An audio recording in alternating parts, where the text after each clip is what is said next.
और वो चाहते हैं कि हम उसके दायरे में रहते हुए हम ऐसा क्या इन्वेस्टमेंट कर सकते हैं जो उस पैशन को बढ़ावा दे सके। Obviously profit is the motive here, जिसके लिए मैं पैशनेटली बिलीव करता हूँ, उसको नजर में रखते हुए मैं ऐसे क्या इन्वेस्टमेंट कर सकता हूँ। क्योंकि लिस्टेड कंपनीज में आप बहुत ऐसा कुछ शायद अपॉर्चुनिटी नहीं मिले, लेकिन हो सकता है स्मॉल कैप में आपको अपॉर्चुनिटी मिलेगी। ऑप्शंस धीरे धीरे अवेलेबल होते जा रहे हैं, तो ये एक सेकेंड लेवल ऑफ इन्वेस्टमेंट बोल सकते हैं beyond your normal investing.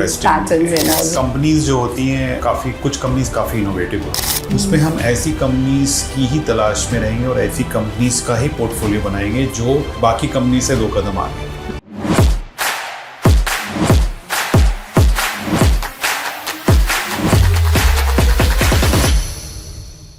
Hello and welcome to the episode of Wisdom with Vincent, Beyond Profit. There is always beyond profit, and today we are going to talk about a different way of thinking about investments. And for this, we have today with us joining Rahul Singh, who is the CIO of a Tata Asset Management Company and who is having an experience of more than 3 decades, who have been also at the forefront in navigating the complex market landscape. Welcome, Rahul.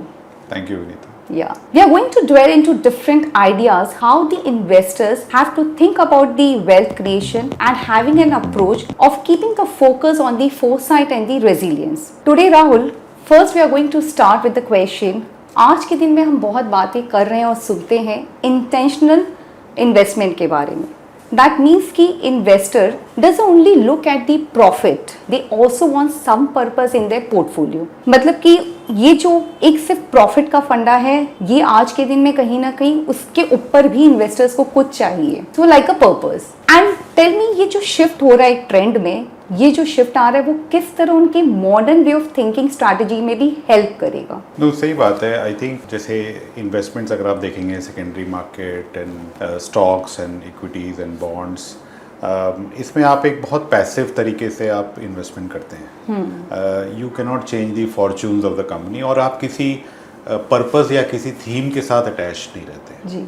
आपका बस उद्देश्य ये रहता है कि आप किसी तरीके से प्रॉफिट जनरेट करें, शॉर्ट टर्म में या लॉन्ग टर्म में, डिपेंडिंग अपॉन आपका जो होराइजन है। लेकिन अभी जो कुछ लोग का ये सोचना है कि, और ये काफ़ी तरीके से लोग करते हैं कि हम कोई एक, जिसके लिए हमें खुद को बहुत पैशन हो, कोई एक सेक्टर हो या कोई एक थीम हो सकता है वो फार्मिंग हो या एग्रीकल्चर हो या फार्मा हो या फिर मैन्युफैक्चरिंग में जो, और ये काफ़ी कुछ अपने पुराने बैकग्राउंड से भी आता है। कुछ लोगों ने जिन्होंने कहीं अपने कैरियर में कुछ ऐसा काम किया है जिनसे उनको एक पैशन डेवलप हुई है, और वो चाहते हैं कि हम उसके दायरे में रहते हुए हम ऐसा क्या इन्वेस्टमेंट कर सकते हैं जो उस पैशन को बढ़ावा दे सके और जो हमें एक सेंस ऑफ फुलफिलमेंट दे सके, जो कि पैसे के बियॉन्ड है। Obviously profit is the motive here, but जो एक हमें ज़्यादा खुशी दे और उस इंटरेस्ट जिसके प्रति मैं इंटरेस्टेड हूँ, जिस सेक्टर के लिए इंटरेस्टेड हूँ या जिसके लिए मैं पैशनेटली बिलीव करता हूँ, उसको नज़र में रखते हुए मैं ऐसे क्या इन्वेस्टमेंट कर सकता हूँ। और काफ़ी तरफ हमने देखा है कि ये हो सकता है ये स्टार्टअप्स की तरफ भी जाता हो, क्योंकि लिस्टेड कंपनीज में आप बहुत ऐसा कुछ शायद अपॉर्चुनिटी नहीं मिले, लेकिन हो सकता है स्मॉल कैप में आपको अपॉर्चुनिटी मिले भी, माइक्रो कैप्स में मिले, या फिर आपको स्टार्टअप इकोसिस्टम में मिले जहाँ पे you can contribute also, you can talk to the management, आप उनको कंसल्ट कर सकते हैं, एडवाइस कर सकते हैं, मेंटर कर सकते हैं, आपको भी एक सेंस ऑफ इन्वॉल्वमेंट की फीलिंग आएगी, आप वैल्यू ऐड कर सकते हैं। यू सेड राइटली, जैसे कई बार होता है ना कि लोगों के अंदर एक इन्वेस्टमेंट विद पैशन जो हम बातें करते हैं, तो उस पैशन में हो सकता है कि हम जो करते आ रहे हैं कहीं ना कहीं वो एक सेटिस्फैक्शन मिलता है when you do with purpose investments. कि जैसे आपने कहा कि पर से आज के दिन में we talk about sustainability, that's a big buzzword we are talking about, we are hearing also. तो in a way 2 social themes है या इन्वायरमेंटल वाली जो बात आती है, बहुत लोग इनसे कनेक्टेड रहते हैं कि may be they can not contribute directly to the society, but at times they want to do something which can also have some motive. तो इसके थ्रू, इन थीम्स के थ्रू भी इन्वेस्टर्स इन्वेस्ट करते हैं, at the end they actually feel satisfaction. और इसके साथ साथ जब हम बात करते हैं फाइनेंशियल वेलबींग की भी, तो टेल मी, लाइक हम जब फाइनेंशियल वेलबींग की बात करते हैं ना, तो बहुत टाइम इन्वेस्टर्स सिर्फ इन्वेस्टमेंट में अगेन एक ऑब्जेक्टिव के साथ कई बार वो वैल्यूज़, स्टेबिलिटी और एथिकल चॉइसेस भी ढूंढते हैं। तो वो ये भी चाहते हैं कि मतलब हम लॉन्ग टर्म जब बात करें तो वो ग्रोथ के साथ साथ एक ऐसे बैलेंस स्ट्राइक करें जिसके साथ उनकी जर्नी में फाइनेंशियल ग्रोथ भी हो, but at the same time उनके उनकी वेलबींग को भी अफेक्ट नहीं करे। तो हम जब इसकी बात करते हैं तो आपका क्या इनपुट रहेगा? नहीं, सही बात है कि जैसे आपने एथिकल इन्वेस्टिंग की भी बात की, जैसे हमारे भी कुछ फंड्स हैं टाटा एथिकल फंड, जो कि एक पर्टिकुलर बिलीफ के बेसिस पे इन्वेस्टमेंट करते हैं। I remember. वो एक एग्जांपल मैं दे सकता हूँ उसका। और दूसरा आई थिंक बहुत जगह जो सोशल आजकल एक होता है कि जैसे मैंने ऑर्गेनिक फार्मिंग की बात की थी, फार्मिंग प्रॉफिट भी होता है एंड नॉट फॉर प्रॉफिट भी होता है। काफ़ी जगह ये अगर हम इसी लॉजिक को और स्ट्रेच करें तो ये गिविंग बैक टू सोसाइटी वाली भी बात हो जाती है। और कुछ आप इसका कुछ एक जो है एंगल हम आर्ट इन्वेस्टिंग में भी हमें दिखने को मिलता है। तो इसके बहुत सारे क्या बोलेंगे, बहुत सारे पहलू हैं। कुछ होते हैं आर्ट इन्वेस्टमेंट, कुछ हो गया गिविंग बैक टू सोसाइटी, कुछ हो गए आपके एथिकल बिलीव्स वाली इन्वेस्टमेंट अगर आप करनी है या स्टार्टअप्स। तो आपको जो भी आपके बिलीफ में फिट हो, ऑप्शंस धीरे धीरे अवेलेबल होते जा रहे हैं जी। कुछ आपको डायरेक्ट इन्वेस्टिंग में स्टार्टअप में करना पड़ेगा, कुछ आप फंड्स के थ्रू कर सकते हैं, या कुछ आप डिफरेंट हॉबी में जो कि इन्वेस्टमेंट जैसा भी काम करती है, जैसे आर्ट की हमने बात की। सो ये एक सेकंड लेवल ऑफ इन्वेस्टमेंट बोल सकते हैं, beyond your normal investing patterns and all, right? So I mean that way एक उनको at the end रहेगा कि हमारे financial well-being में भी affect नहीं हो रहा है, but हमने एक holistic approach भी रख लिया आगे के लिए। So that becomes their different way of thinking, I mean approach for the investment। एक जैसे म्यूचुअल फंड में भी एक दो ऐसे स्कीम्स है जहाँ पे एक ऑप्शंस है जो कि giving back to society, and ऐसे एक दो ऑप्शंस हम भी सोच रहे हैं कि गोइंग फॉरवर्ड अगर हम कुछ कर सकें तो वो भी एक म्यूचुअल फंड के जरिए भी शायद अपॉर्चुनिटी शायद निकल के आए। ये एक रास्ता, ये जरिए के हिसाब से भी they can get into this, because कई बार directly even as a individual if I want to do this way, it really have some kind of hindrances या एक ऑब्स्टिकल्स रहता है कि इंडिविजुअल कैपेसिटी में हम नहीं कर पाते। बट अगर आपको एक व्हीकल या कुछ इस तरह से मिल जाता है like mutual fund, so your purpose also becomes easy to get into actually reality. So now coming to word which is called foresight. We all know that foresight बहुत ही important and essential thing है, but at the same time ये बहुत challenging skill भी है। I want to ask you Rahul, because आप हमेशा एक ahead रहते हैं। आप अगर आपकी बात करें तो चाहे वो टेक्नोलॉजी रहा है लाइक योर डिजिटल फंड रहा है, या ग्रीन एनर्जी है, या coming to a very interesting part which is innovation, आप हमेशा ही कहीं ना कहीं आगे या you think little forward. So आप बताइए कि आपका क्या विजन है इसके बारे में और किस तरह इन्वेस्टर्स भी इस जर्नी में एंजॉय कर सके। I mean they can become really a part in a way, they can also have, we are talking about beyond profit, but at the same time I know that's the most important part. तो ये उनको कैसे benefit कर सकता है? सही बात है, जैसे कि कंपनीज जो होती हैं कुछ कंपनीज काफ़ी इनोवेटिव होती हैं, पुराने सेक्टर्स में भी, जो कि सेक्टर में आपने सोचा नहीं होगा कि कभी कंपनीज इनोवेट कर सकती हैं, जैसे पावर सेक्टर में हो गया या केमिकल्स में हो गया, लेकिन वहाँ पे भी कंपनीज जो हैं, कुछ मैनेजमेंट्स, कुछ कंपनीज बहुत ज़्यादा इनोवेटिव होती हैं। और इनोवेटिव कंपनी की पहचान ये होती है कि वो इनकी एक लेगेसी बिजनेस होती है जो पुरानी बिजनेस हो, एक हो जो नया बिजनेस उन्होंने शुरू किया हो 3-4 साल में, वो अभी 30-40% हो गया हो, और उनके पास 4-5 बिजनेसेस की एक पाइपलाइन होती है जिनमें कि वो इंक्यूबेट कर रहे होते हैं, उसमें R&D कर रहे होते हैं, जो कि आगे जाके बड़ी बन जाए। सो हर इनोवेटिव कंपनी की ये सबसे बड़ी पहचान है। और आपने अगर देखा होगा कि कोई भी एग्जांपल ले लीजिए, हर सेक्टर में ऐसी 1-2 कंपनीज आप आइडेंटिफाई कर सकते हैं जो कि 5 साल पहले काफ़ी सिमिलर लग रही थी बाकी कंपनीज के कंपैरिजन में, लेकिन अब वो काफ़ी डिफरेंट लग रही है, बाकी कंपनी से काफ़ी आगे बढ़ चुकी है। और इन्हीं कंपनीज की 2 चीज़ें होती है, एक तो ग्रोथ ज़्यादा होती है एंड इनकी वैल्यूएशन भी, प्रीमियम भी मिलती है। तो आपको रिटर्न दोनों तरीके से मिलता है, and these are the multi baggers which you would like to own in any portfolio. So in fact हमारा जो इनोवेशन फंड आने वाला है उसमें हम ऐसी कंपनीज की ही तलाश में रहेंगे और ऐसी कंपनीज का ही पोर्टफोलियो बनाएंगे जो बाकी कंपनी से 2 कदम आगे हो। और ये हमें पहले से नहीं पता होता कि वो आगे, लेकिन हमें उन कंपनीज को पहचानने के लिए कुछ पैरामीटर्स रखनी पड़ती हैं कि इन कंपनीज की ट्रेड्स होती हैं, इन मैनेजमेंट्स की ट्रेड होती हैं। जैसे मैंने बोला कि वो हमेशा 3-4 प्रोडक्ट उनके ऐसे काम चल रहे होते हैं जो कि आगे जाके बड़े होते हैं। 3-4 में शायद एक ही सक्सेस हो, लेकिन वो एक सक्सेस भी कंपनी की पूरी जो है सिचुएशन चेंज कर देती है, ग्रोथ चेंज कर देती है। तो इनोवेशन में ब्रेक थ्रू इनोवेशन होता है और इंक्रीमेंटल इनोवेशन होता है, दोनों तरीके की कंपनीज होती हैं। अच्छा। और दोनों इक्वली पावरफुल हैं। Okay. तो इसमें ऐसा नहीं है कि हमें कुछ बहुत हर कंपनी को R&D ही करना पड़ेगा, कुछ आइडियाज और एग्जीक्यूशन से भी पता चलता है। Right, experience gives you more Correct, insights when you correct, get into it, correct, right. correct. But मेरा क्वेश्चन मोर था कि आपके अंदर ये स्किल कैसे है कि whenever we talk about, because जब भी हम जो नई आइडियाज की बात करें, how does it come, it's with the experience, और या आप जैसे फोरसाइट वाला ही मेरा क्वेश्चन या मेरी बात है कि वो आपके अंदर कैसे आता है कि आप कैसे इतना प्रोजेक्ट कर पा रहे हैं, हाउ आर यू प्रेडिक्टिंग कि नहीं ये this is a time like yes come up with this innovation, या डिजिटल रहा तो डिजिटल, तो ये आपके अंदर ये क्वालिटी ही पूछ लेते direct, how does it come? So देखिए इसका कोई एक आंसर तो नहीं है, लेकिन मैं यही बोलूँगा कि स्टॉक मार्केट्स में साइकिल होती है, हर कंपनी की साइकिल होती है, हर सेक्टर की साइकिल होती है, और हमें कहीं कहीं पे चीज़ों पे, और कुछ एक मेगा थीम्स होती हैं वर्ल्ड में, जैसे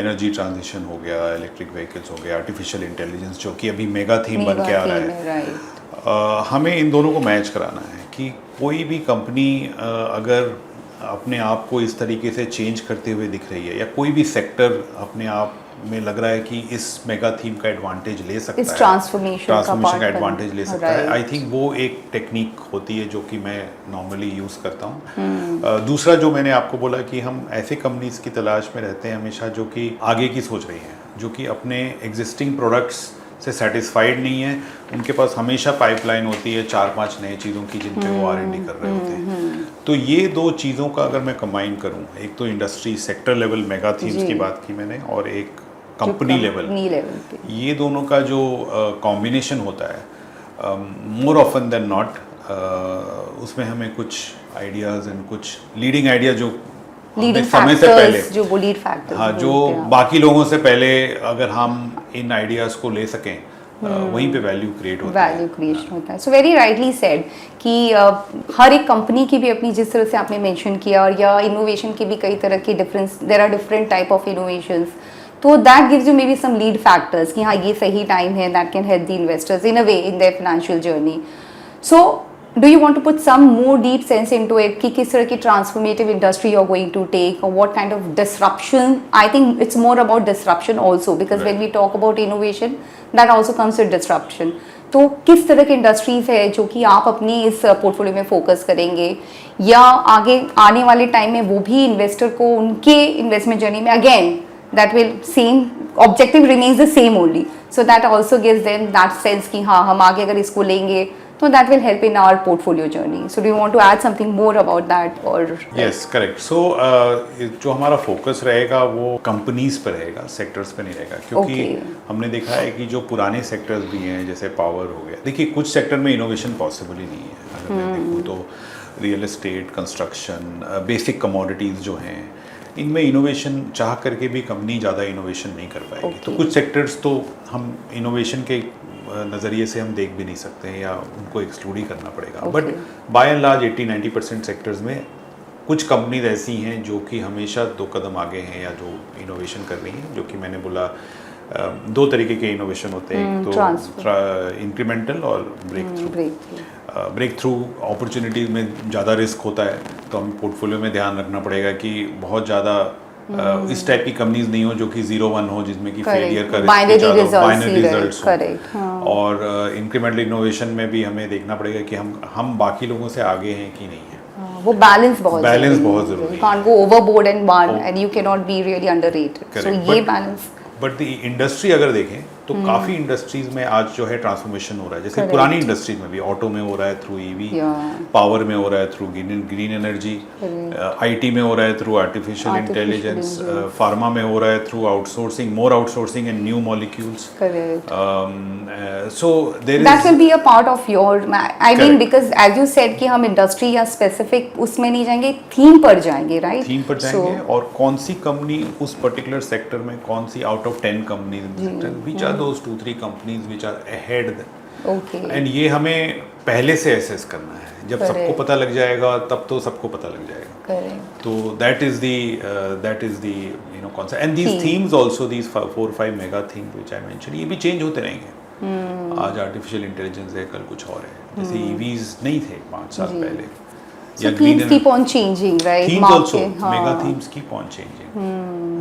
So that जैसे क्विक कॉमर्स, इंडिया स्पेसिफिक बात करें तो क्विक कॉमर्स आज एक बहुत बड़ा थीम है. बहुत बड़ा थीम And ये सडनली मतलब पिछले 2 साल में it has surprised everyone. Right. But it needed to a company to take that call and build it and yes. make a success out of it. Correct. So that is why I said कि ऐसी companies का भी DNA हमें ढूंढना पड़ता है जो कि हमेशा नई चीज़ें ट्राई कर रही हों और जो कि अपनी पोजीशन पे स्थिर नहीं बैठे, क्योंकि रिजल्ट्स वहीं से निकल के वो भी अडेप्टेबल हो, वो भी आगे बढ़ते adaptable रहे. हो. एंड आपको भी सही बात कहा है कि आपको भी एक विजन आगे, मतलब you have to be really, जैसे foresight again, you have to be really आगे के बारे में सोचना है, forward thinking, and getting into those things at the right time will actually create a value in a way. So that's really very important. So innovation की जब बात आएगी तो you have to be also innovative in to getting such kind of things. आपको लग रहा है कि आने वाले टाइम में इसके अलावा, like innovation is one of the theme, what other things would be really more relevant for the investors if you talk about their portfolio kind of, तो किस तरफ ज़्यादा ध्यान देना चाहिए, या dos and don'ts if you want to talk about those particular things? नहीं, मुझे लगता है कि पिछले 12 से 24 महीने में मार्केट काफ़ी थीमेटिक रहा है. कि कुछ थीम्स काफ़ी अच्छा परफॉर्म किए हैं, जैसे defence, manufacturing, power, PSUs, capital goods. मुझे लगता है वो थीमेटिक दौर जो था वो अब एक स्टेबिलिटी से स्टेबल हो गया, फेज आउट हो गया. वो ऐसा हमेशा एक वक्त आता है कि वो it's like a cycle. It's like a cycle. Now market is going more towards bottom up. Meaning कि अब with in defence, with in manufacturing, with in capital goods अब जो है वो डिस्टिंक्शन शुरू हो जाएगी कि कुछ कंपनीज डिलीवर करेंगी, कुछ कंपनीज नहीं करेंगी. तो वो तो एक in these sectors themes also वो एक डिस्टिंक्शन होगा. दूसरा क्या होगा कि कुछ ऐसे सेक्टर्स हैं जहाँ पे हमें लग रहा है कि वैल्यूएशन काफ़ी चीप है या अर्निंग्स मोमेंटम अभी भी स्ट्रॉन्ग है, जहाँ पे पॉजिटिव सरप्राइज आ सकती है. तो 2 ऐसे सेक्टर्स हैं, pharma and banking, where I think कि स्टिल अगर आपको सेक्टर चूज करना है तो ये दोनों एंड जो तीसरी बात है वो कि mid and small cap versus large cap. Mid and small cap कहीं ना कहीं वैल्यूएशन थोड़ी स्ट्रेच हो गई थी, अभी थोड़ी कम हुई है, बट अभी भी एग्जीक्यूशन के हिसाब से देखें तो लार्ज कैप में एक्सपेक्टेशंस बहुत कम है.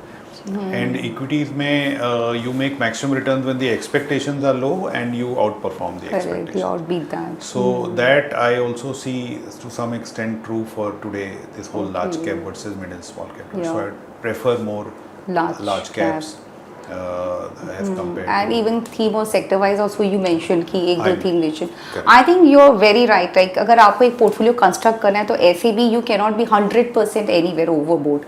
Like in even in your investment philosophy also आप कहीं भी 100% एक जगह नहीं फोकस करोगे. So as a investors perspective also उनको भी कंस्ट्रक्टिव पोर्टफोलियो बनाना है. So even if you are getting a theme तो may be you can have some percentage into it. और अगर आप लार्ज मिड कैप भी करें तो आपको अपनी पोर्टफोलियो के कंस्ट्रक्ट के हिसाब से उसको करना है. And I have seen like initial अभी कुछ टाइम में लाइक यू सेड 12-24 मंथ्स अगर कोई सेक्टर भी फेज आउट हुआ है तो कहीं ना कहीं वो इन्वेस्टर ने भी पैसा उस पर दिया है. सो एक थीम या फ्लेवर बन जाता है. You know people where talking अगर डिफेंस है तो डिफेंस ही चल रहा है, पीएसयू है तो पीएसयू में ही लगाना है. So you know my next question again comes in a way only कि जब हम बिहाइंड द सीन्स की बात करते हैं जो तो बहुत ही एक इंपॉर्टेंट फैक्टर है most of the time as a investor भी हम इग्नोर कर जाते हैं, which is called uh philosophy या साइकोलॉजी या इन्वेस्टमेंट बायसेस. तो I want to ask you कि ऐसे तो बहुत सारी बायसेस है बट आपकी नज़र में वो आपके तजुर्बे से, because it's almost now more than 30 years approximately, तो what are those important biases that actually impact the investors उनके डिसीजन मेकिंग में? Because as a human being वो रहेगा ही. Even if you talk about, even if they realise उनसे हम निकल नहीं सकते, बट एटलीस्ट कुछ ऐसे बायसेस वन कैन कंसिडर कि अगर वो माइंड में आता भी है तो हमारे अगर इन्वेस्टमेंट डिसीजंस को इम्पैक्ट कर रहा है तो उसे हम कैसे बैलेंस करें. सो नहीं, बहुत सही बात बोली आपने. हर फंड मैनेजर या हर ह्यूमन बीइंग का होता है एक बायस. एक तो पर्सनल बायस होता है कि कुछ सेक्टर्स में आप कंफर्टेबल ज़्यादा होते हो, कुछ में कम होते हो.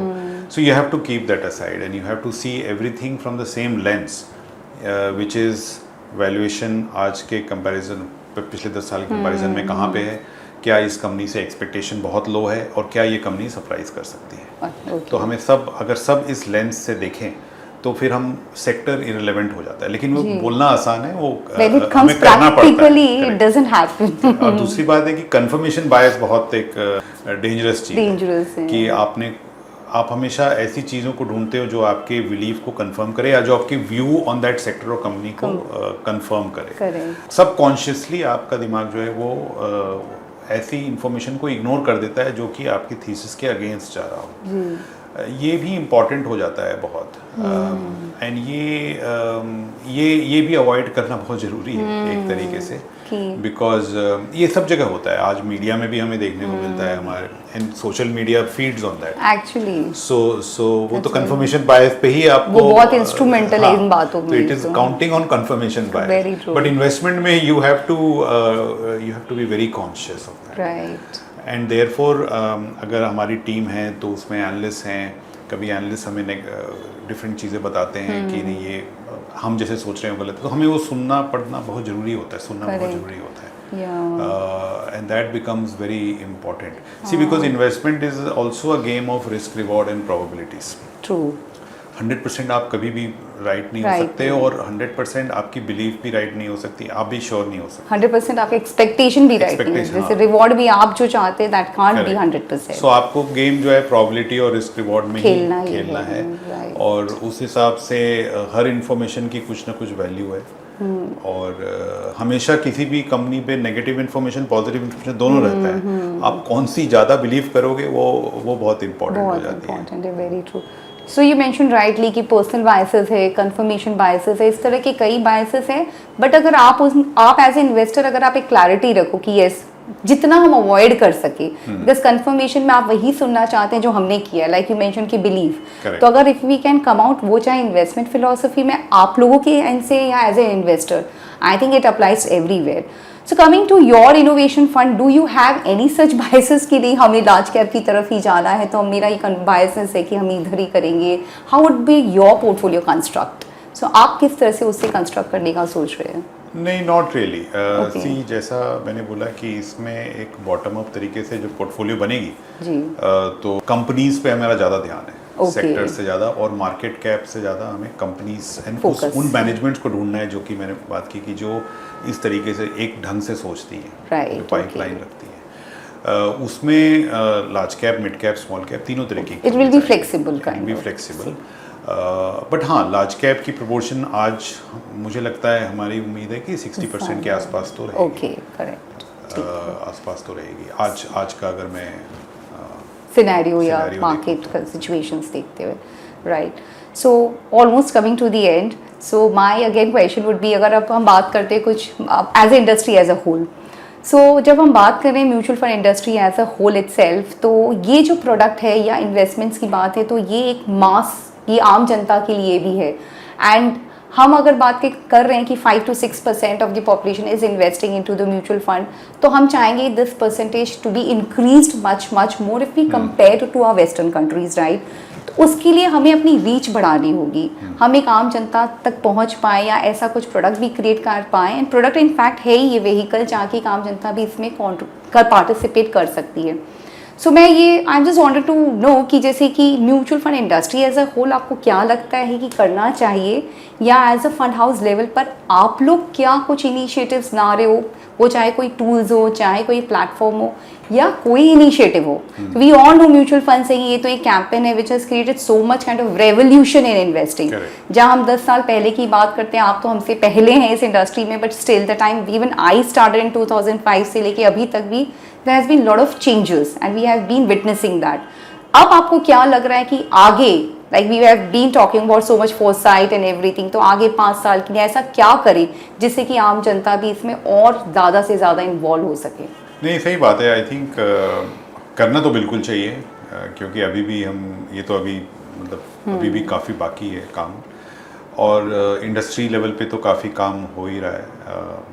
मेरे ख्याल से बहुत सारे ऐसे प्रोडक्ट्स भी आ रहे हैं जो कि पॉपुलराइज कर रहे हैं इक्विटी इन्वेस्टमेंट को, apart from the mutual fund सही है, फंड सही है, राइट। बहुत सारे ऐसे प्रोडक्ट्स हैं आज के दिन में भी हाइब्रिड कैटेगरी में, फॉर एग्जांपल, जो कि एक सेफ तरीके से पहला एक्सपोजर अगर किसी को लेना है इक्विटी में थ्रू इक्विटी सेविंग्स या बैलेंस्ड एडवांटेज फंड, तो वो एक काम तो चल ही रहा है।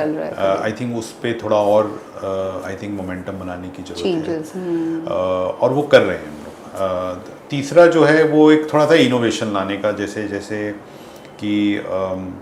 जैसे पैसिव्स में अब कुछ होते हैं इंडेक्स फंड्स एंड जिसको बहुत ज़्यादा थॉट नहीं लगाना है, जिसको जाए कि भाई मुझे मार्केट एक्सपोजर चाहिए तो इंडेक्स फंड्स हैं, या रिस्क ज़्यादा नहीं, बट जो है या मतलब अपने उसमें एटलीस्ट आपने एक बेसिक लेवल पे आपने एक्सपोजर, हाँ, स्टार्टिंग पॉइंट के लिए वो एक अच्छा है, क्योंकि हमें स्टार्टिंग पॉइंट देखना है कि क्या क्या ऐसे स्टार्टिंग पॉइंट है जो पॉपुलर हो सकते हैं आगे चल के, या जो मार्केट को डबल कर सकते हैं। वो entry level only becomes difficult actually, yes. And then you have other innovative products, because there are people आज के दिन में जो young generation है, जो do it yourself वाली generation है, उनके लिए फिर थोड़ा अलग टेक्निक चाहिए। Maybe that is more technology driven या जो पैसिव फंड्स हैं, जो नीश पैसिव फंड्स हैं, पर्टिकुलर थीम पे, जैसे टूरिज्म थीम पे हमारा एक कैपिटल मार्केट्स थीम पे एक इंडेक्स है, तो वो एक अलग डायरेक्शन हो गई, वो यंगर जनरेशन मिलेनियल्स के लिए, और for people who are money in fixed deposit going to enter for the first time, there is a hybrid different category, and the right? index funds. So I think ये अपने आप हो रहा है, यहाँ पे मुझे लगता है कि और शायद और फोकस आएगा। So this is more about product, right? कि प्रोडक्ट में हम कैसे क्या नया इनोवेशन, नए प्रोडक्ट्स ला सकते हैं। Innovation is not going out of my mind, may be we talking so that's also one thing कि ये हम प्रोडक्ट की बात करें। समथिंग टॉकिंग अबाउट टूल्स, कोई प्लेटफॉर्म, कोई इनिशिएटिव, जैसे SIP। सो SIP I still remember the days, लोगों को लगता था कि म्यूचुअल फंड मतलब सिर्फ SIP। somehow this SIP has created a change, a shift in the mind of the आम इन्वेस्टर्स या आम जनता के माइंड में। तो ऐसा हम और कुछ क्या सोच रहे हैं या क्या करना चाहिए आप लोग के एंड से भी, may be industry as a whole not, but specifically from house level के बारे में कुछ ऐसा प्लेटफॉर्म ला रहे हैं? प्रोडक्ट में you people are really very again innovative, but now if you are talking about any tools platform, are you people on to something?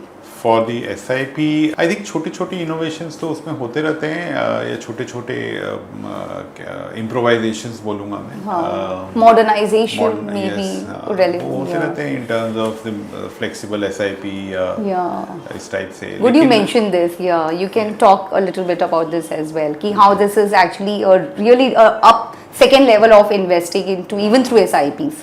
आपने जैसे कहा टॉप पर, जैसे वैल्यूएशन डिपेंडेंट हो गया कि वैल्यूएशन ट्रिगर्स के बेसिस पे आपने, तो वहाँ पे इंडस्ट्री लेवल पे हैं प्रोडक्ट्स ऐसे, और ये बहुत अच्छा प्रोडक्ट है एक्चुअली, बहुत ही अच्छा इम्प्रोवाइजेशन है on SIP, because it helps people not to take exposure when the markets are very high, and increases the exposure when the market is very low. The SIP quantum, control your biases also, in a way, emotions, yeah, because क्या होता है कि जब market गिरे तभी आप pressure आता है कि लोग शायद SIP तब डिसकंटिन्यू करना चाहें, और जब बढ़ेगा तो SIP वो होता ही, मतलब इट्स अ डिफरेंट वे में चले जाते, तो पहना SIP मैनेज कर देता है। करेक्ट। सो एक बैलेंस्ड एडवांटेज फंड है जो कि आपके लिए वो इमोशंस मैनेज कर रहा है, लेकिन SIP के जरिए मैं अगर करना चाहूँ तो ये फ्लेक्सिबल ट्रिगर बेस्ड या एवल्यूएशन based SIP, so I think that will get more people will get more creative there. Correct. I think वहाँ पे और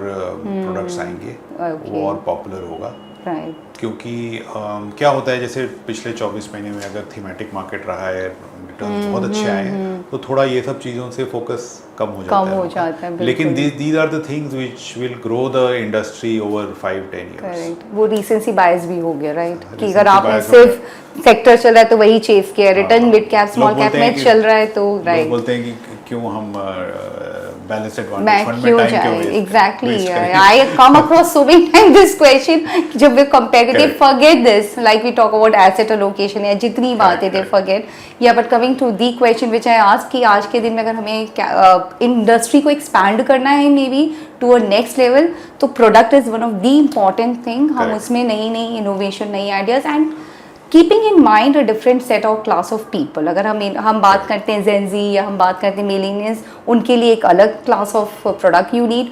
when you are talking of people who is into the retirement phase, तो हमें एक different product की बात करनी होगी. May be we can bring more innovation ideas into it. So that's one very important piece of things which you have shared. So almost my again last question.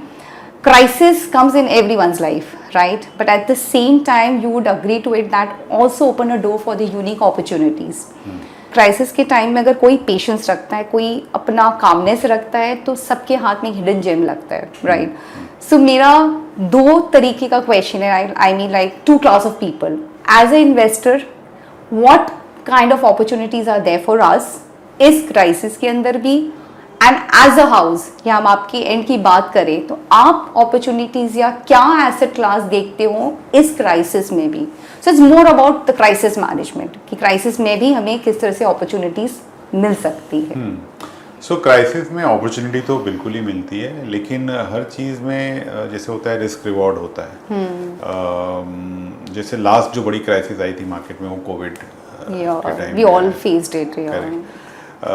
लेकिन कुछ समय लगा हमें रियलाइज करने के लिए ये एक अपॉर्चुनिटी है for let's say IT industry, because digital transformation became a big thing. It was an opportunity for pharma industry. So एक तो उस टाइप की अपॉर्चुनिटी आती है जहाँ पे आप सेक्टर्स का व्यू ले सकते हैं. दूसरा एक अपॉर्चुनिटी आता है कि आप ओवरऑल जैसे वैल्यूएशन, आप अगर वैल्यूएशन बेंचमार्क रखें कि भाई इस वैल्यूएशन के नीचे मुझे अपनी एसआईपी बढ़ानी है, मुझे अपना इक्विटी एक्सपोजर बढ़ाना है, जो कि हम बैलेंस एडवांटेज फंड में करते हैं. But at the investor level भी अगर आप इस टाइप का कुछ बेंचमार्क रख सकें अपने लिए, तो वो भी एक अपॉर्चुनिटी, बट वो ब्रॉड लेवल अपॉर्चुनिटी है. और हम एज ए फंड मैनेजर हम we look at small opportunities की कौन से सेक्टर में चेंजेस हो सकते हैं.